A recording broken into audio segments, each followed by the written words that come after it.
Hello, my name is Shola Folarin Ogunde. I am an autism awareness advocate and I'm also a consultant. I'm also a senior education practitioner as well as a director and founder of Jessie's Place Foundation. I'd like to help in answering this question: how can we create a successful learning environment at home for our children with special needs? First of all, we need to create the right physical environment. And what does that mean? It means we need to consider the students' needs and their preferences in respect of space, aesthetics, noise, lighting, state of repair, and safety. A tidy environment also supports sensory needs, and this would also help to reduce distractions.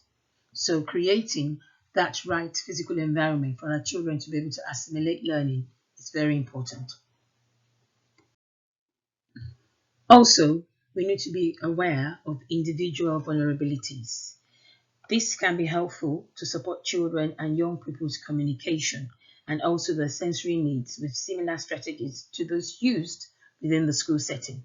There are lots of things that might make us more or less susceptible to following work demands. This could be our mood, it could be feeling tired, it could be could be that we're hungry, or our health.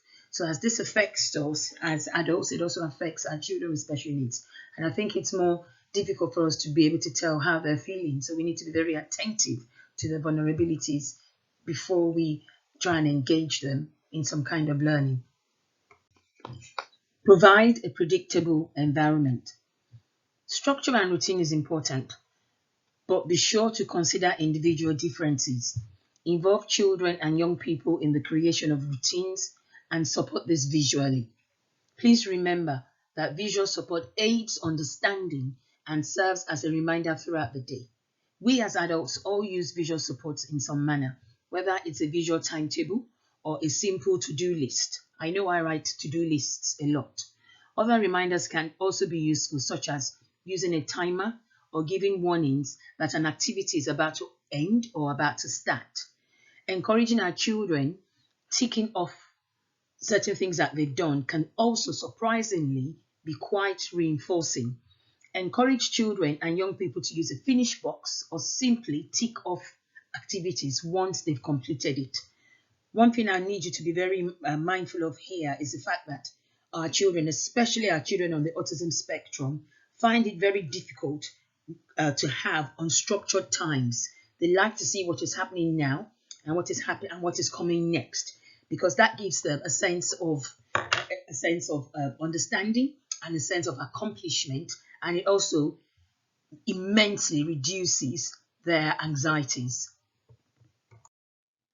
It is easy to get bogged down with the negatives of this current situation with the lockdown, but we are also presented with a great opportunity to build upon relationships with our children and young people. Provide lots of opportunities for positive social interactions. Join in their world and with what they enjoy. Incorporate child-led play or interaction. Demands should be introduced slowly, and by demands I mean demands for work, formal, for learning. Let's introduce that to our children slowly. It should be at an achievable rate and always reinforced. Building play, leisure, and social skills are just as important as academic achievements. Provide hands-on learning opportunities through exploration and discovery. I think this point here actually speaks for itself. We need to understand that our children with special needs learn through play. They learn by hearing, they learn by feeling, by touching, by doing.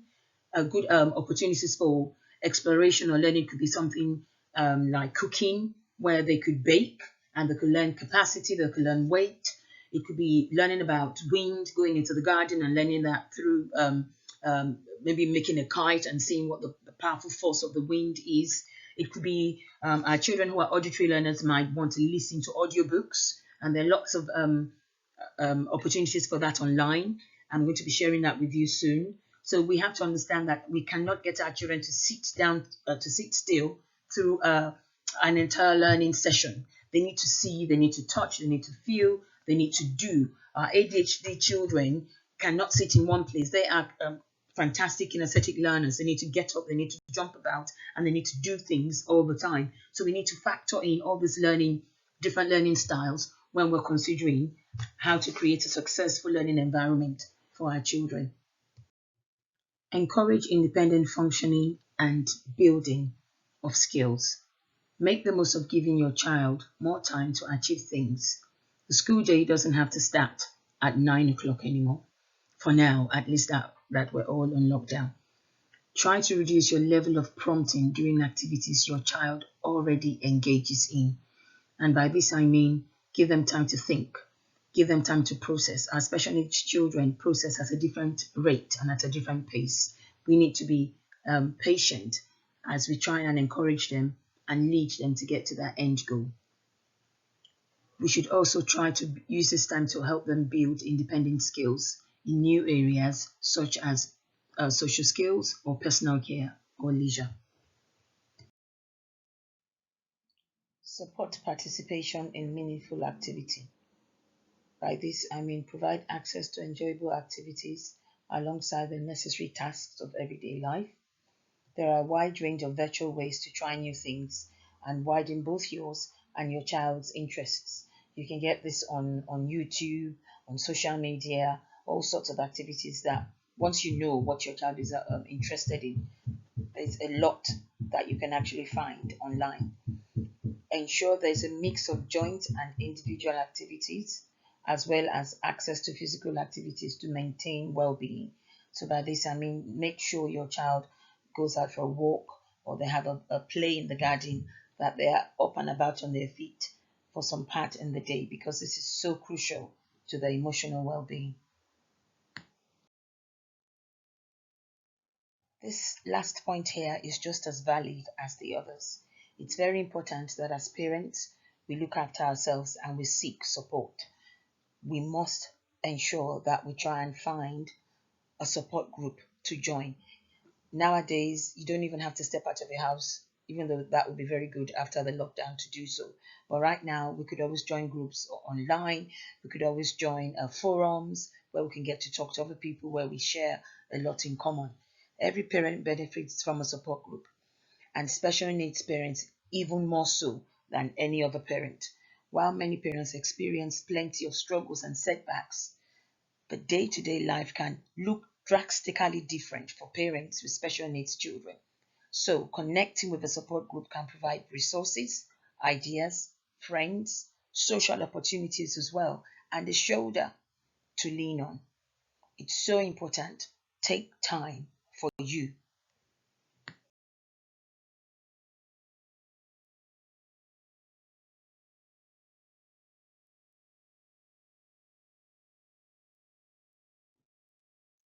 Some more important notes that I wanted to tell you about homeschooling as we are in lockdown.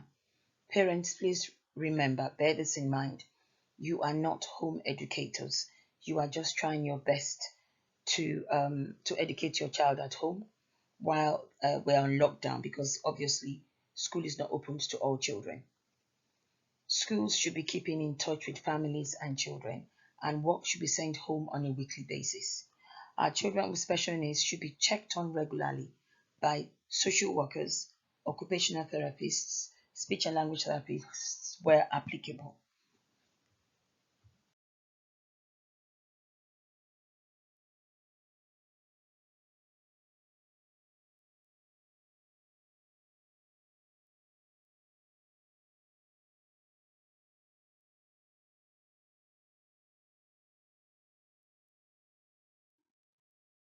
Also, parents teaching their children at home, like I said earlier, during lockdown, is a supplement to what should have already been taught in school.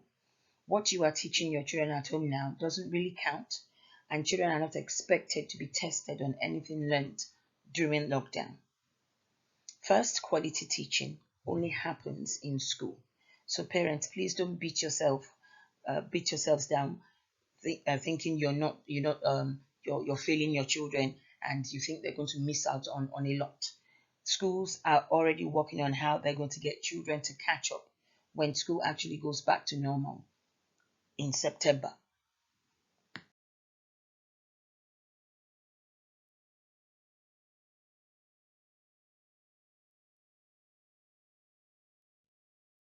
Here is a list of websites where you can go on to find some more information regarding learning resources for your children.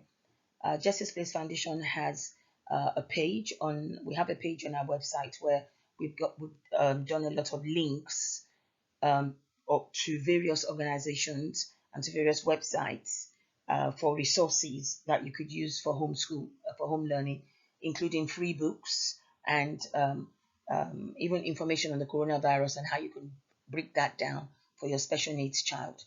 And this website here, Education Otherwise, is the website for parent educators, those parents who never sent their children to school in the first place, who have always educated their children at home. So you can imagine the wealth of information that will be on this website here, educationotherwise.org. Make Time to Play is a fantastic resource for games. And the good thing about this is it would ask you about your child's age and then give you an age appropriate indoor or outdoor fun activity that you could do with your child. EdPlace is another website for lots of resources for learning. The government's website here would give you publications about the coronavirus, as well as the government vetted, if you like, online resources that you could use. Boom Learning I came across recently. It's fantastic for English, for maths, but also for speech and language therapy. So there are some cards that parents can use at home with their children. Education City is well known for maths and English and reading, and spellings. Reading Eggs is also a fantastic reading resource for young children, and it actually progressively sets tasks for your child according to how well they've managed the first task that you've set for them.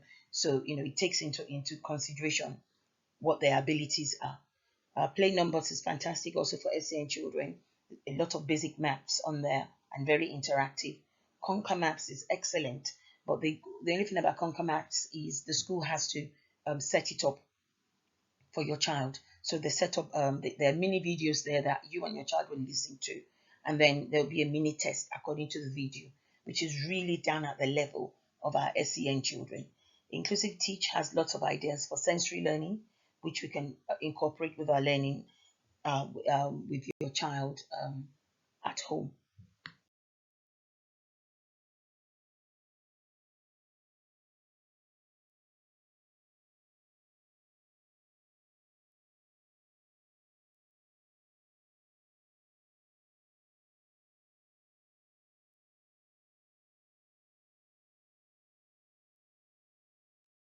For further information or any other support that you might need for your autistic child, please contact us at justiceplacefoundation.org, or you can send an email to justiceplacejp@gmail.com.